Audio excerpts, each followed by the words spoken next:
हेमा अपने पति के साथ गरीबी में दिन गुजार रही थी। गरीबी में भी हेमा किसी की मदद करने से पीछे नहीं हटती थी। उसकी दरियादिली से प्रभावित होकर एक परी ने हेमा को जादुई शक्ति दी, जिसके बाद हेमा और उसके पति की गरीबी दूर हो गई। क्या थी वो जादुई शक्ति? जानने के लिए देखते हैं जादुई बिरयानी वाली। किशन और हेमा एक दूसरे से बहुत प्यार करते थे। किशन के माता पिता हेमा को बिल्कुल भी पसंद नहीं करते थे, क्योंकि हेमा बहुत गरीब परिवार से थी। उसके पिता अमीर सेठों के घर जाकर उनकी तेल मालिश का काम किया करते थे। एक दिन, हेमा, मेरे माता पिता तो कभी हमारी शादी नहीं होने देंगे। चलो, हम दोनों भाग कर शादी कर लेते हैं। नहीं, ये गलत है। माता पिता के आशीर्वाद के बिना कैसी शादी? ठीक है, हम दोनों मंदिर में शादी कर लेंगे और भगवान का आशीर्वाद लेंगे। तुम्हारे माता पिता भी तो हमारे माता पिता हैं। वो तो हमें आशीर्वाद देंगे ना।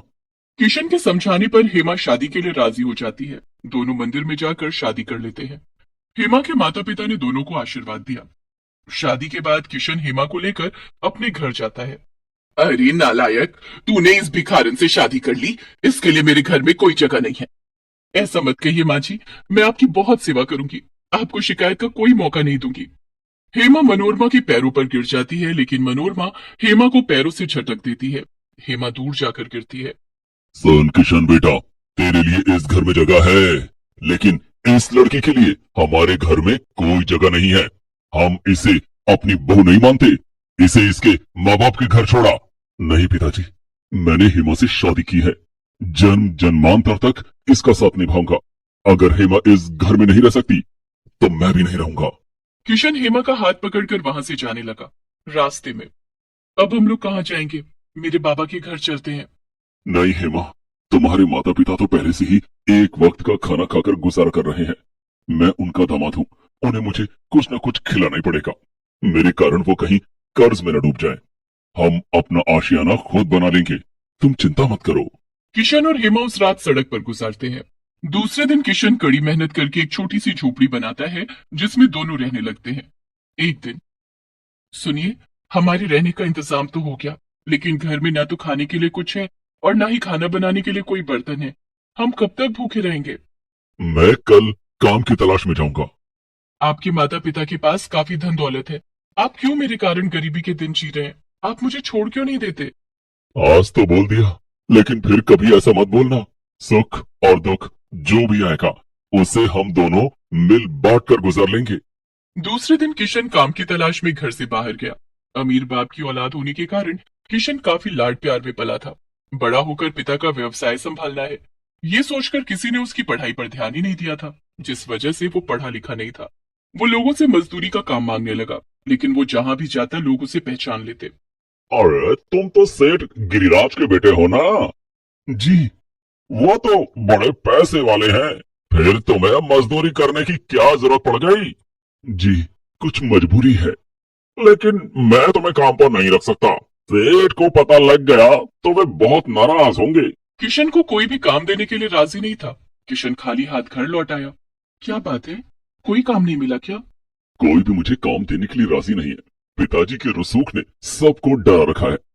आपको काम नहीं मिला तो क्या हुआ? मुझे तो काम मिल सकता है ना, मैं काम करूंगी। तुम क्या काम करोगी हेमा? मेरे रहते तुम काम करके घर का खर्चा चलाओ, ये अच्छा लगेगा क्या? इसमें बुराई क्या है? पहले मैं कोई काम देख लेती हूँ। जब काम मिल जाएगा तो कुछ पैसे छोड़कर हम दोनों अपना कोई धंधा शुरू कर लेंगे। ठीक है।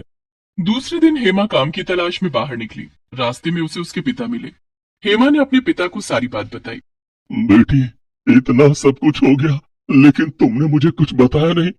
मैं एक सेठ के घर उनकी मालिश करने चाहता हूँ। वहाँ उन्हें एक खाना बनाने वाले की जरूरत है। तो कल वहाँ आ जाना, तुझे काम मिल जाएगा। ठीक है पिताजी। दूसरे दिन हेमा उस सेठ के घर जाती है। वहां उसे खाना बनाने का काम मिल जाता है। आज हमारे घर में कुछ मेहमान आने वाले हैं। तुम खाने में सबसे अच्छा क्या बनाती हो? जी, मैं बिरयानी बहुत अच्छी बनाती हूँ। ठीक है, तो आज बिरयानी बना दो। हेमा ने सभी मेहमानों के लिए बिरयानी बनाई। जब सभी मेहमान आ गए तब हेमा ने सबको बिरयानी परोसी। सभी ने खूब स्वाद लेकर बिरयानी खाई और हेमा की तारीफ करने लगे। वाह, ये बिरयानी किसने बनाई है? बहुत ही लजीज है। मुझे थोड़ा और बिरयानी मिलेगा क्या? हाँ हाँ, क्यों नहीं। हेमा ने सबको फिर से बिरयानी परोसी। जब सभी मेहमानों ने खाना खा लिया तब पतीली में थोड़ी बिरयानी बच गई। हेमा, ये बची हुई बिरयानी तुम खा लेना। हेमा ने मन में सोचा, अगर मैंने बिरयानी यहाँ खा लिया तो किशन भूखे रह जाएंगे। उन्होंने भी कई दिनों से खाना नहीं खाया है। मैं ये बिरयानी घर ले जाऊंगी, वहां हम दोनों बांटकर बिरयानी खाएंगे।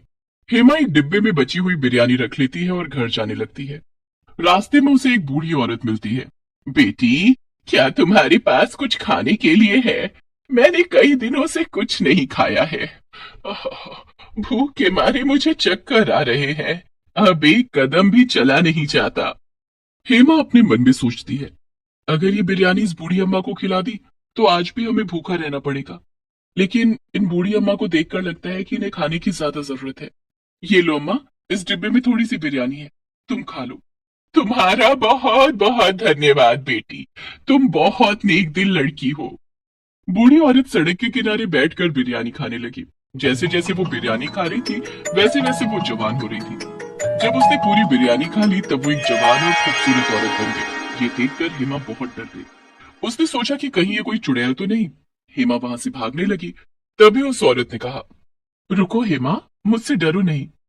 हेमा रुक गई और बोली, आप कौन है? मैं एक परी हूँ। मैं बहुत भूखी थी। मुझे पता है कि तुमने और तुम्हारे पति ने बहुत दिनों से कुछ नहीं खाया है। फिर भी मैं तुम्हारी परीक्षा ले रही थी कि तुम गरीबों और जरूरतमंदों की मदद करती हो या नहीं। तुमने अपने और अपने पति की भूख की परवाह किए बिना अपने हिस्से की बिरयानी मुझे खिला दी। मैं तुम्हें इनाम देना चाहती हूँ। इतना कहकर वो औरत परी के रूप में आ गई। कैसा इनाम?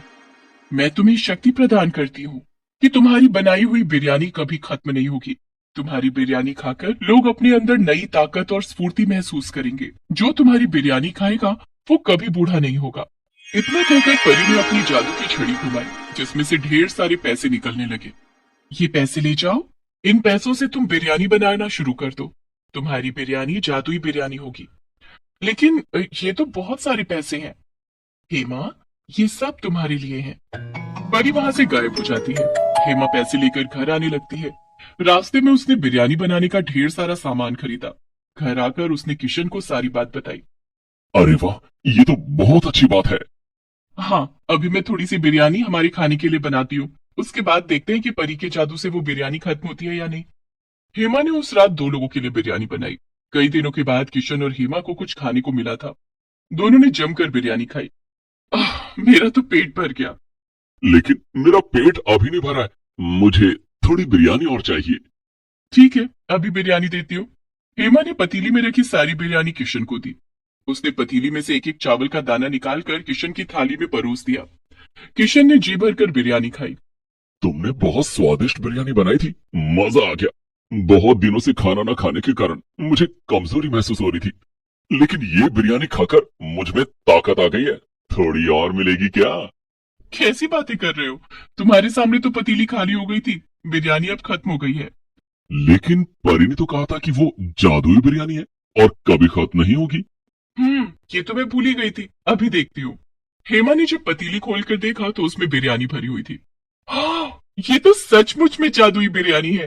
पूरी पतीली बिरयानी से भरी हुई है। ये लो और बिरयानी खाओ। जितना खाना है उतना खाओ। उस दिन दोनों ने खूब बिरयानी खाई और सो गए। अगली सुबह जब दोनों सोकर उठे तो पतीली फिर से बिरयानी से भरी हुई थी। बिरयानी बिल्कुल गर्म थी और उसमें बहुत अच्छी खुशबू भी आ रही थी। ऐसा लग रहा है कि कोई अभी अभी बिरयानी बनाकर गया है।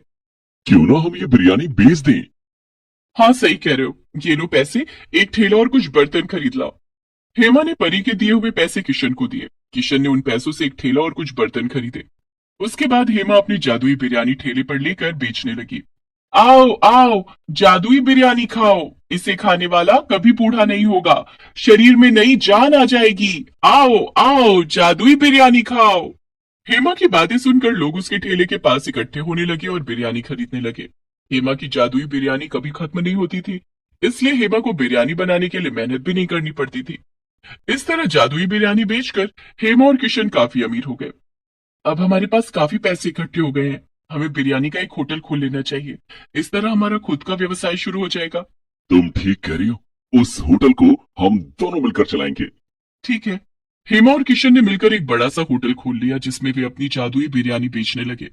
अपने बेटे को बिजनेस करता देखकर किशन के पिता गिरिराज उन दोनों से मिलने आए और उन्हें घर चलने के लिए कहा, लेकिन किशन ने साफ मना कर दिया।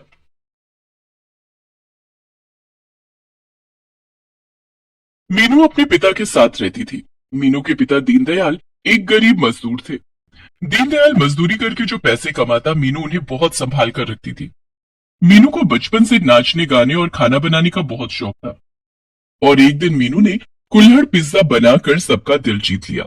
मीनू की मां बचपन में ही उसे छोड़कर चली गई थी। जब मीनू 6 साल की थी, मीनू के पिता दीनदयाल ने ही उसे पाला और मां का प्यार दिया। घर में मां ना होने के कारण मीनू ने बहुत छोटी सी उम्र में घर संभालना सीख लिया था। वो खाना बनाती और घर के सारे काम करती। मुझे माफ कर देना मीनू बेटी, मेरे होते हुए तुझे घर के सारे काम करने पड़ते हैं। पिताजी, अगर आप घर का काम करेंगे तो 2 पैसे कमाने के लिए बाहर कब जाएंगे? आप दिन भर बाहर कड़ी मेहनत करते हैं, तब तो हमें 2 वक्त की रोटी मिल पाती है। मुझे घर का काम करने में कोई परेशानी नहीं है, बल्कि अच्छा लगता है। मुझे पता है बेटी, तू बिल्कुल अपनी माँ जैसी है, घर को संभाल कर रखने वाली। ये ले कुछ पैसे रख ले। दीनदयाल की कमाई बहुत कम थी, लेकिन वो जो कुछ भी कमाता सब मीनू को ला कर देता। मीनू उन पैसों में घर खर्च के लिए पैसा निकाल कर बाकी पैसों को अलग रख देती। मीनू बेटी, तू इन पैसों को चावल के डिब्बे में क्यों रख रही है? बाबा, ये पैसे हमारी काम आएंगे। इन पैसों से हम अपना कुछ काम शुरू कर सकते हैं। ठीक है मीनू बेटी, अब खाना लगा दे, मुझे बहुत भूख लगी है। अभी लगाती हूँ बाबा। मीनू दीनदयाल के लिए एक प्लेट में फ्राइड राइस लेकर आई। ये क्या मीनू बेटी, आज तुमने रोटी नहीं बनाई? बाबा, ये फ्राइड राइस है, मैंने पहली बार बनाया है। आप खाकर बताओ कैसा बना है। दीनदयाल ने फ्राइड राइस खाया तो उसे बहुत पसंद आया। वाह, क्या फ्राइड राइस बनाया है तुमने, बहुत स्वादिष्ट है। ये फ्राइड राइस बनाना तुमने कहाँ से सीखा? मेरी सहेली है ना निशु, उसने मुझे बताया कि उसकी माँ उसके लिए ऐसे ही फ्राइड राइस बनाती है।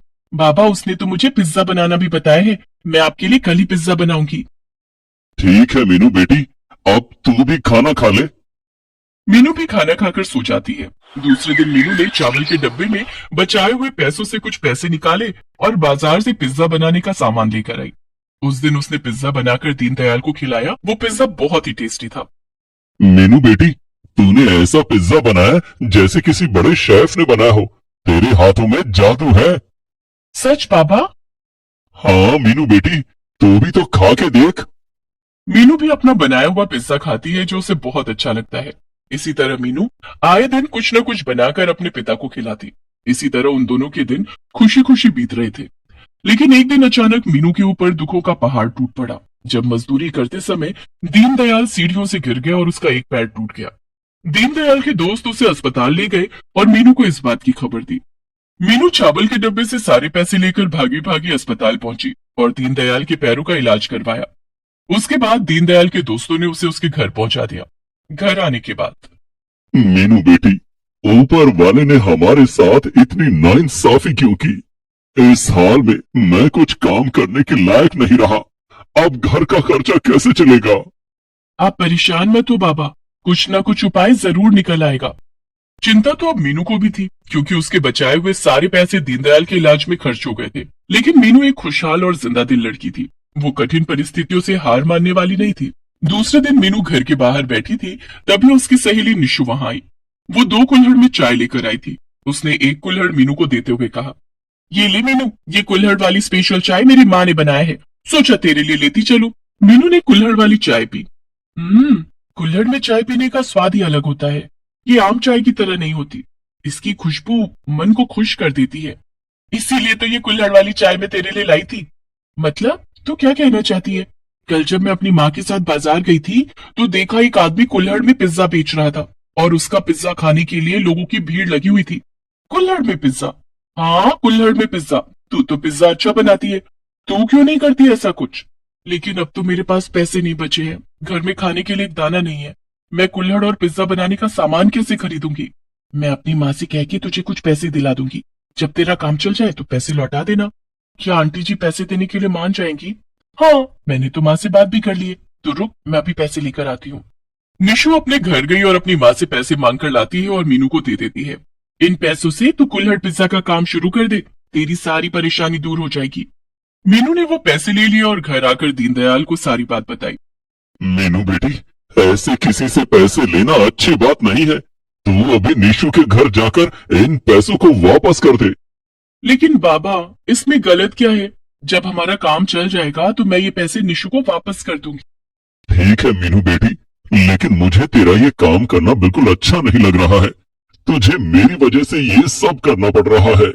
बाबा, आपने जानबूझकर तो कुछ नहीं किया ना, और हो सकता है हमारा ये काम अच्छा चल जाए और ज्यादा आमदनी होने लगे, फिर तो आपको मजदूरी करने की भी जरूरत नहीं पड़ेगी। दूसरे दिन मीनू ने बाजार जाकर कुल्हड़ और पिज्जा बनाने का सामान खरीदा और घर आकर कुल्हड़ में पिज्जा बनाया। फिर उसने घर में रखी एक टेबल को बाहर निकाला और उस पर कुल्हड़ वाला पिज्जा रखकर आवाजें लगाने लगी। आइए आइए, कुल्हड़ वाला पिज्जा खाइए, आइए आइए, कुल्हड़ वाला पिज्जा खाइए। लेकिन आवाजें लगाने के बाद भी कोई उसका कुल्हड़ वाला पिज्जा खाने के लिए नहीं आया। इतने में निशु वहां आती है। क्या यार निशु, मैंने इतनी मेहनत से कुल्हड़ वाला पिज्जा बनाया लेकिन कोई ग्राहक ही नहीं आया। लगता है मेरा कुल्हड़ वाला पिज्जा यूं ही बर्बाद हो जाएगा। ऐसे कैसे बर्बाद हो जाएगा? तू अपने पिज्जा को अलग तरह से बेच। अलग तरह से कैसे? देख, तुझे तो नाचने गाने का भी शौक है, तो तू आवाज लगा, आइए आइए, कुल्हड़ वाला डांस पिज्जा खाइए। और जब कोई ग्राहक तेरा कुल्हड़ पिज्जा खरीदने आए तो उसे डांस करते हुए पिज्जा देना। फिर देखना, लोग तेरा डांस देखने भी आएंगे और पिज्जा खाने भी आएंगे। अरे वाह निशु, तेरा आइडिया तो बहुत अच्छा है। अब मीनू ने ऐसा ही किया और आवाजें लगाने लगी। आइए आइए, कुल्हड़ वाला डांस पिज्जा खाइए, आइए आइए, कुल्हड़ वाला डांस पिज्जा खाइए। मीनू की आवाज सुनकर राहगीर चौंक गए। अरे भाई, ये कुल्हड़ वाला डांस पिज्जा कैसा होता है? पता नहीं भाई, मैंने तो पहले कभी नहीं सुना। चलो चलकर खाते हैं, हम भी देखें ये कुल्हड़ वाला डांस पिज्जा क्या है। सभी लोग मीनू के स्टॉल के पास आए और बोले, अरे जरा हमें देना कुल्हड़ वाला डांस पिज्जा। अभी लीजिए बाबूजी। मीनू डांस करते हुए सबके हाथों में कुल्हड़ वाला पिज्जा देने लगी। सभी ग्राहकों को मीनू का ये अंदाज बहुत पसंद आया। लोग उसका डांस देखने और कुल्हड़ वाला पिज्जा खाने के लिए आने लगे। थोड़ी ही देर में मीनू के स्टॉल के पास भीड़ लग गई और उसके सारे पिज्जा बिक गए। पहले दिन मीनू की अच्छी कमाई हुई। दूसरे दिन उसने फिर से कुल्हड़ वाला पिज्जा बनाया और आवाजें लगाने लगी, आइए आइए, कुल्हड़ वाला डांस पिज्जा खाइए, आइए आइए, कुल्हड़ वाला डांस पिज्जा खाइए। अरे भाई, ये पिज्जा वाली बहुत स्वादिष्ट पिज्जा बनाती है। पूरे शहर में इसकी तरह डांस करते हुए पिज्जा कोई नहीं खिलाता, और रेट भी काफी रीजनेबल है। चलो चलकर पिज्जा खाएं। हाँ हाँ भाई चलो। इस तरह सभी लोग मीनू के स्टॉल पर कुल्हड़ पिज्जा खाने आते हैं। मीनू सबको डांस करते हुए पिज्जा देती। अब पूरे शहर में मीनू के चर्चे हो रहे थे कि कोई कुल्हड़ पिज्जा वाली है जो डांस करते हुए सबको पिज्जा खिलाती है। दूर दूर से बूढ़े, बच्चे, जवान मीनू का कुल्हड़ पिज्जा खाने के लिए आने लगे। इस तरह से धीरे धीरे मीनू का काम बहुत अच्छा चलने लगा। उसने निशु के पैसे भी उसे लौटा दिए। कुछ दिनों के बाद दीनदयाल का पैर भी ठीक हो गया। मीनू बेटी, अब मैं ठीक हो गया हूँ, मैं काम पर जाने लगूंगा। तू ये कुल्हड़ पिज्जा का काम छोड़ दे। पिताजी, इस कुल्हड़ पिज्जा के काम की वजह से हमारे मुश्किल भरे दिन अच्छे से कट गए। मैं तो कहती हूँ कि अब आपको मजदूरी करने की कोई जरूरत ही नहीं है। आप भी मेरे साथ पिज्जा बनाना और बेचना। मजदूरी के काम में बहुत जोखिम है और फिर रोज रोज मजदूरी भी तो नहीं मिलती। कुल्हड़ पिज्जा के काम से अच्छी कमाई हो रही है। इस काम को छोड़ना अब ठीक नहीं है। निशु ने सही समय पर मेरी मदद की और मुझे अच्छी सलाह दी है। तू ठीक कह रही है मीनू बेटी, मैं भी अब तेरे साथ कुल्हड़ पिज्जा बनाया करूंगा। दूसरे दिन से मीनू ने दीनदयाल को भी कुल्हड़ पिज्जा बनाना सिखाना शुरू कर दिया। अब दीनदयाल और मीनू दोनों मिलकर रोज से ज्यादा कुल्हड़ पिज्जा बनाने लगे और बेचने लगे। दीनदयाल पिज्जा बेचने में मीनू की मदद करता और मीनू डांस करते हुए लोगों को पिज्जा खिलाती। इस तरह से कुछ ही दिनों में उनका कारोबार अच्छा चलने लगा। अब उन्होंने एक छोटी सी दुकान खोल ली और लोगों को कुल्हड़ पिज्जा खिलाने लगे। मीनू की सूझबूझ और निशु की मदद से उनका कुल्हड़ पिज्जा का काम एक व्यवसाय में बदल गया और अब मीनू और दीनदयाल की गरीबी दूर हो गई थी। Please subscribe this channel.